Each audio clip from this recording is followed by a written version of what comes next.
Hi, it's Corinne from My Chemical Free House. Today I'm going to be talking about camping as a solo female, and that would be camping for mold avoidance. And a lot of people are really concerned about this. It was actually my very first question 8 years ago when I was in an extremely moldy house in Toronto, and I was extremely sick. And I just couldn't wrap my brain around it at all. I had absolutely no idea how. Then that didn't turn out to be my very first move. I did camp later for I say a year, but it's really more like 1 to 2 years, and there were some times in there where I stayed in hotels or I stayed in other types of structures, but really I've probably had a total of 2 years of camping, not all back to back.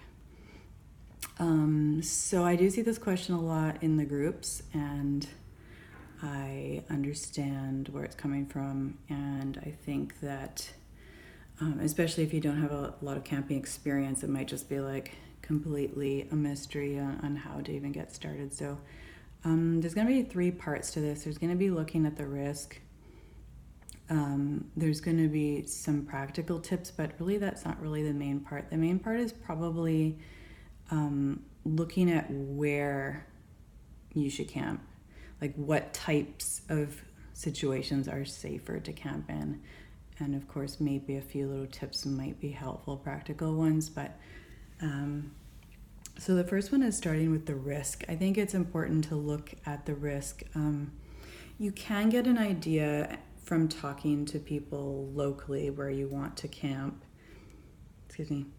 And that can be important because the risk or how safe it is to camp really depends, of course, by area, but also by country. I've camped in Canada, the US, Cuba, Mexico, Spain, mainland, and Spain Canary Islands. So those all had very different, and different areas within those countries all had different risk factors in terms of the things people are worried about, which is usually crime, safety as a woman, physical safety. So, some of those places were really quite safe. So I'll talk about some of the safer places to camp. But at first, just kind of looking at the risk of, I know probably most people are wanting to stay within the U.S., who most mold avoiders are Americans, but, there's other places to camp as well. So talking to local people can be a good idea. I did find that it was a little bit skewed in the US, the idea of safety, because, so I'm Canadian, we have a different idea on safety because we don't have as many guns here, we don't have as many shootings. So in the US, and I've spent quite a lot of time there, not just a few weeks of traveling here and there, but 3 whole months of camping on top of many other trips. So there's a really, really different feeling and perception of safety and danger with guns, especially. So there's a lot of fear around guns, and I totally picked that up when I was there, and a lot of people around me were carrying guns, which is totally foreign to me. The idea of shooting someone on private property is a very American idea. So there's all these different factors in the U.S. Whether the U.S. is more or less safe than the country that you're coming from or you're more used to, you may have to look up some stats. Don't spend weeks and weeks trying to analyze stats, because that's a waste of time. You're going to go into indecision. You're going to get caught in indecision. But the reason why, so that was the reason why I found it was a little skewed. So people would tell me it's not that safe to camp. I had to camp in Miami, in yards in Miami, and everyone was like, no. Eventually I just stopped asking and just did it. So the other place I camped was Florida, the panhandle of Florida, not Miami, out in 4 abandoned lots of my friend. And I don't recommend Florida at all as a locations affect place, because the outdoor air was really hit me pretty hard there with whatever it is, pesticides or whatever. The buildings are also very moldy, but there was probably most people would have thought that was really insane. I had to do it to save my life. My friend, allowed me to use the property that didn't have any, it was just a wooded property, because he knew how serious my situation was. So probably most people who don't know about mold avoidance may tell you a different idea of how safe it is, whereas in other countries like Cuba, it was just like, oh yeah, that's fine. Sleep in the front yard, sleep on the patio, sleep on the roof, it's totally fine. Didn't really know excuse me much about mold avoidance or anything like that around that reason, but they were accommodating. They felt it was safe, and other people were looking out for me. And I had gates, and the main place I stayed had a dog that barked and stuff like that. So that comes more into the practical part. But that's the first area to look at. Is it really as risky? And then, of course, when analyzing the risk, and again, don't spend ages on it, but think about the risk of not getting out. And I am more referring to tents here, but doesn't mean you have to camp. I know a lot of my videos are going to be about camping, but you don't have to camp. This could apply to small trailers or RVs. Sometimes don't always feel super safe either, or back of a truck or a car, a van, or anything like that. So, tents feel, and they are, a little less safe. So I'm more going towards that more risky scenario, but this could apply to those other ones. So part of that analyzing the risk is looking at, the risk of not doing anything, the risk of staying inside, not camping, or not going to the RV, or not setting up the little shelter or the van or whatever it is, right? I'm just using tent. I'm just going to say tent so that I don't have to say all those things, all those different places to live. So, the risk of staying inside a moldy house, and what your other options really are. So, for me, I felt like I was dying. I was probably dying at multiple points in my illness, that it was just like, I have to do it. Like, I have to get out. So at the point where I started camping, that was a point where I had tried to go back to rentals. I actually got even sicker in many ways than I was when I first started, because the body just did not want to go back to mold, even though it was much, much lower level. And at that point, that was the point where so this is kind of like, I have two whole eras of mold avoidance. The first part and the second part of the journey, and the second part is where I ended up like only able to open my eyes like 5 minutes to an hour a day. And that's when I just had to do it. And it was a huge risk in a way. It was a huge risk, but it was a way bigger risk to stay in that house, right? So those are some things to look at. I do understand why it feels riskier for those who are healthier, because you don't have nothing to lose like you do when you're bedbound and only can open your eyes for 5 minutes a day. So both scenarios are scary in their different ways, because if you're healthier, you have more physical ability to camp, you have more physical ability to even protect yourself by, jumping in your car and taking off or something. But if those are some factors to weigh. All right, so the second part is more practical in terms of where are some places that are safer to camp. I obviously didn't go from, and this was all alone, by the way.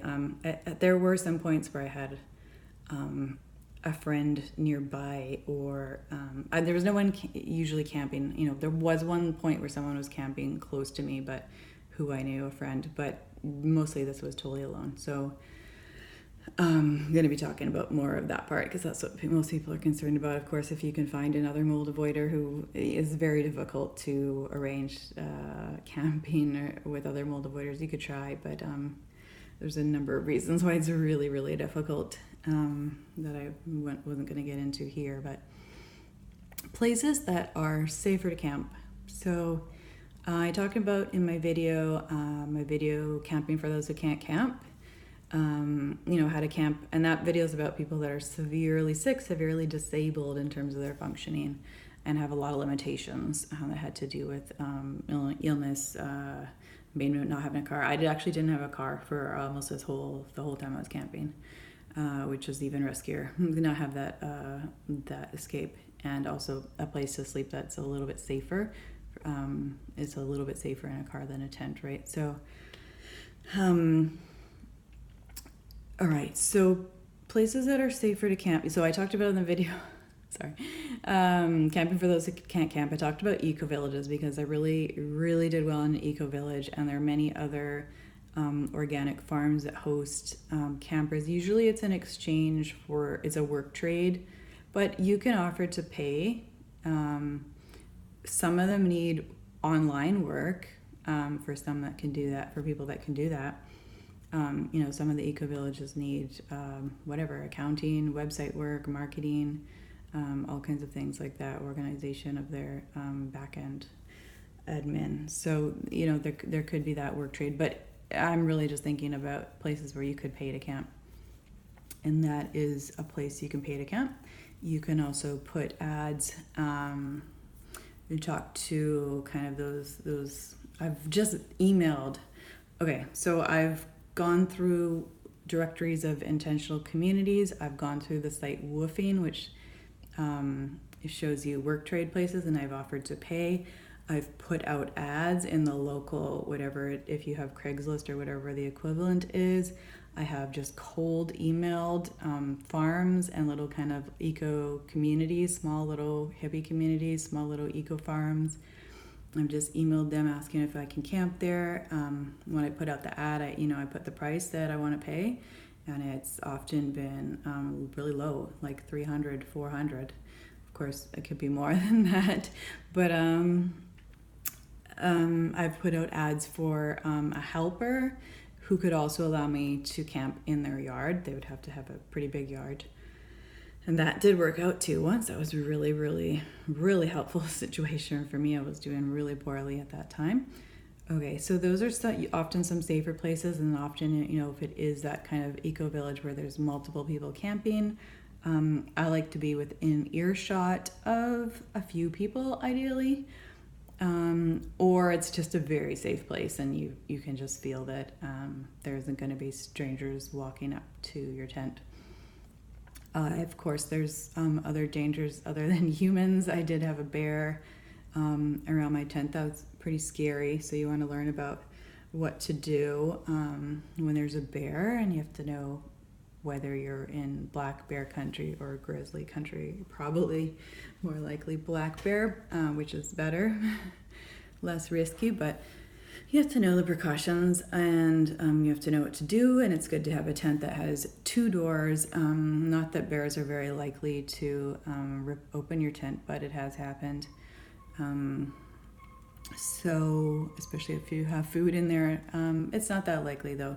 But you want to know what to do, especially if you're getting out of the tent and walking to the washroom or something. So it's not likely that they're going to go on the attack. But you want to know about cougars and any other major animals and what you're supposed to do, and whether you should carry bear mace or something that's loud. You have to find out what would be the best thing there. So I do like to be within earshot of a number of people. I did stay at a campground in Spain. I think they're set up a little different than American campgrounds usually.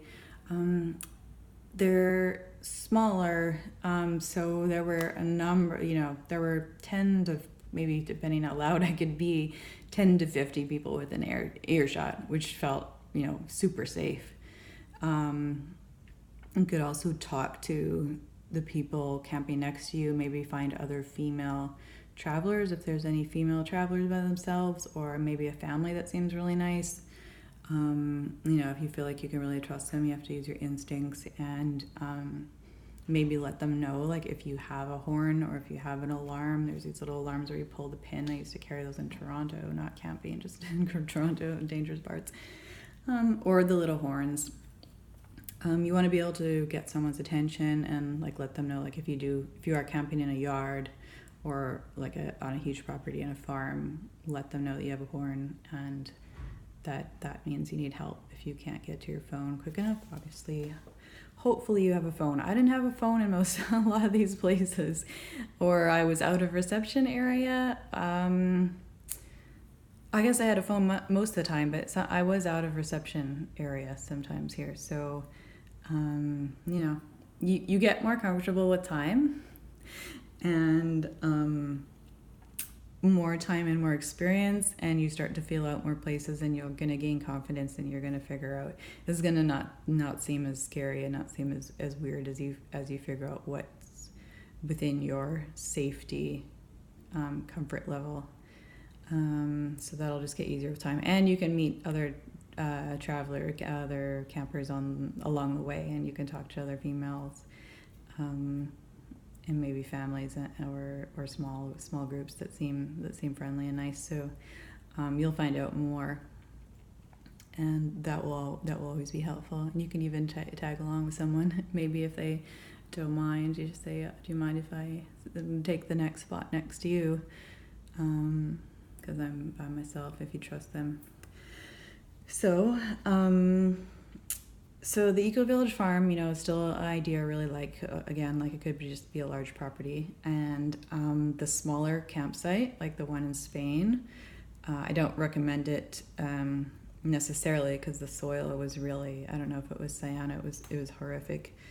So I'm not necessarily naming the campsite just because it wasn't very good, but it was good in how it was set up with the safety there.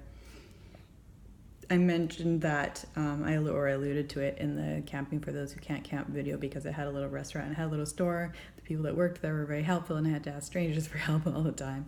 So people can be very nice. Not everyone is helpful, but sometimes you have to rely on strangers to help you carry water or whatever it is. So those are two places, and the other places I camped were then patios, balconies, rooftops, those kinds of things.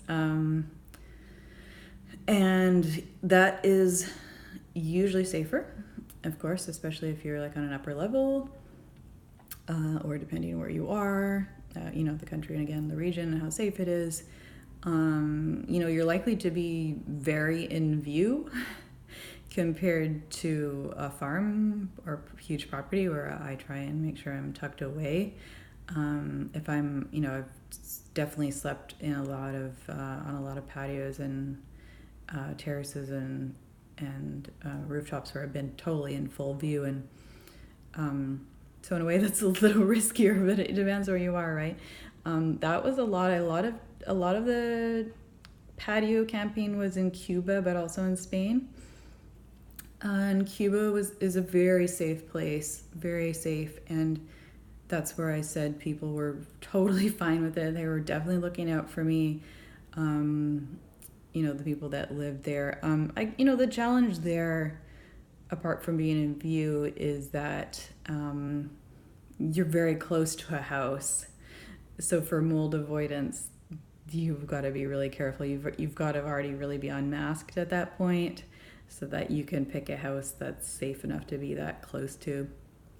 I went into it unmasked, but not knowing enough about how moldy some houses could be in the tropics. And, so mold-wise, it wasn't always that safe to be that close. But I did find one really good place, although I tried many. And I did have to, at some places, camp actually like in a front yard, like right by the street. But, there's gates, and there were other people around who knew what I was doing and were looking out for me. So I felt a little bit strange in that situation, but I suppose it was fine in the end. So those are the main, I have, when I do this at rentals, I ask if it's going to be obvious, of course. I ask ahead of time, but there were places where I haven't asked. There was a place in the Canary Islands that was a really good outdoor spot. It was a front yard, but it was very closed in a Spanish kind of style with hedges and a gate. The owner who lived next door could see me, and I really just tried to sleep outside and then get up early and tuck things away and go inside if inside is suitable, or sit outside, but take down the tent and things if it's a little bit not completely legit. He seemed to have no problem, and he left me a good review, so that ended up fine. So it was just a wonderful outdoor spot. And you tend to get up early anyway when you're camping because the sun's going to hit you, or if you're sleeping outside. That was just a semi. I need to talk more about that setup, because it was just a semi camping, which I've talked about a little bit in the camping post. When you're at hotel balconies and you have to be a little bit discreet, you're not setting up a full tent. You're just setting up a sleeping area with a mat and either a mosquito net if there's mosquitoes, or maybe just the rain screen if there's wind that's bothering you, or if it's a little bit cold. I can't sleep with wind on me. That's my weakness. So I'm not sure if I'm forgetting anything. Those are some of the places that were safer to camp. I have slept in the back of a truck. You want to have a backup plan for when your tent goes into a flash flood in Florida, or a colony of ants builds an anthill overnight somehow. These things can happen. Your tent gear can easily go moldy or break or from the wind or anything like that. So, I have slept in the back of a truck, or have hotels and things on backups that look at least somewhat decent. So those are good backup options. Having a car. So going back to more practical tips now. Of course, having a car is better, because if there's a bear, or if there's even a person that you're just, not necessarily that they're doing anything, but they're lurking around. I've had many times where I just had to call someone and say, can you just look outside and how close is this person to me? What are they doing? So if I had had a car, I would have felt a little better. I maybe would have just gone to sleep in the car that night, even if the car wasn't as perfect as an environment. And people do talk about, so some more in the practical tips area, leaving your car so that it's facing out of wherever the site is. So, you normally would just drive in and then just park there, but you actually want to turn your car around, be ready to leave, or be ready to sleep in your car. And some people use the horn, or the car horn, as a deterrent there. So, you should have your keys and if you have something loud, your keys and your horn, and your phone certainly very close to you at all times. And remind yourself what to do with bears, because I know it's very confusing, because black bear and brown bears often, and cougars, can be opposite directions. So just find out what animal's there, and then just try and memorize that. So other practical tips that I've actually heard from others, I haven't done, is to put 2 pairs of shoes, a men's pair and a women's pair, outside of your tent. It seems like a reasonable thing to do. I never really got as far as buying an extra pair of men's shoes to do that. Yeah, and I liked the idea of the car pointing away, and if you do have a dog, I wouldn't adopt a dog just for mold avoidance personally, because it really limits you. I know if you already have a dog, you're not going to want to let them go, but a dog can be helpful. I mentioned there was one place where there was a dog that would bark. That was definitely helpful, because the owners and me would hear the dog bark, and we would know if someone was there. And I was on an upper balcony there, so it was all very safe. The dog was definitely guarding me. The dog was sleeping right outside of my gate that had a lock on it. So having a dog that barks is definitely not a bad idea. They're going to alert you to anyone being in the area. So the reason I say it's limiting, because there are campgrounds that don't allow dogs. It's harder to travel with a dog, and there are lots of Airbnbs and hotels that don't allow dogs. So there are times where you want to sleep inside or get a place, and that's been really limiting. Or when you're ready to get a rental, when you're hopefully out of the sleeping outside part of the journey. It's limiting, and when you only have a couple options on what might be a good place to live, a safe place to live, then unfortunately that is a little limiting. But so if you already have a dog, that's good, and if you don't, I probably wouldn't get one. And the last topic, of course, very controversial, is guns. On the empty lot in Florida, totally in gun country. There was one of those major school shootings while I was there in the area.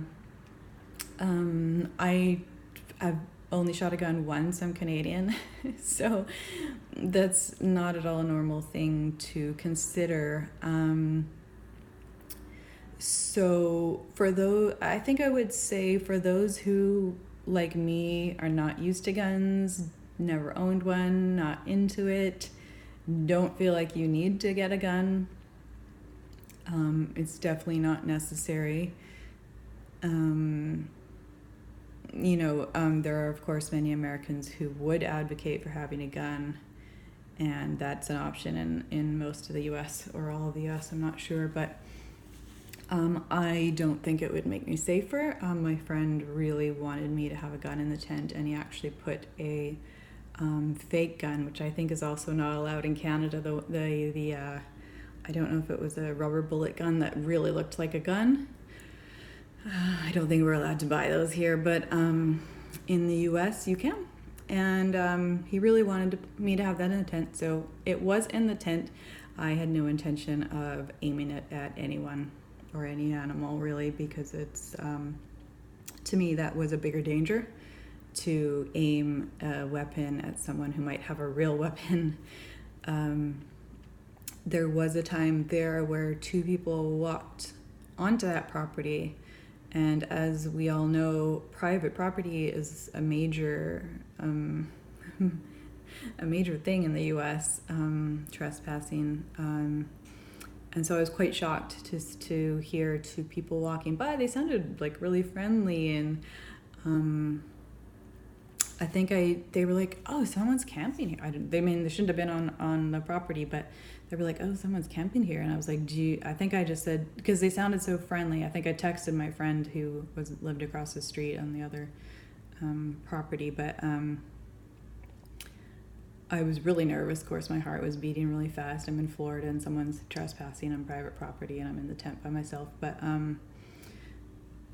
because I could hear that they were friendly, I just said, "Do you know that you're on private property?" And they were like, because you can get shot in the U.S. for that. So that's the topic of guns. There are people that like to have their guns. There are many, many American mold avoiders that have their guns. I'm not in favor of guns, but that's something that many people feel they helps them. So the last topic on the last thing to say on the topic of guns is that if you're thinking it helps you with bears, it doesn't help you with bears. It's a really bad idea to shoot a bear. Look that up if you want to know more. Of course, I have heard of people that have been hunters their whole life successfully shooting to kill a bear without getting hurt themselves, but most of us are not trained hunters, so you might want to look that up and just see that is not the weapon of choice in bear country. Especially black bears, even grizzlies, and it can be a little bit different in certain areas of the Arctic, but you need to research that. If you're camping in the Arctic, good for you, that's awesome. Polar bears are really quite scary, and you'd have to learn more about that, but generally a gun is not going to help you with a bear. And unless and with other smaller animals that could be a danger, you'd still have to be a very, very skilled hunter. All right, so that's my thoughts on that. Hopefully I don't get a lot of backlash on that topic. But those are some practical tips. If you want to add practical tips, I don't feel that I've used a lot of the practical tips, other than staying nearby other people and things like that, and having a phone, and maybe having I haven't actually had the horn myself, to be honest. I think maybe my friend in Florida put that in my tent as well. I think he put a horn in the fake gun.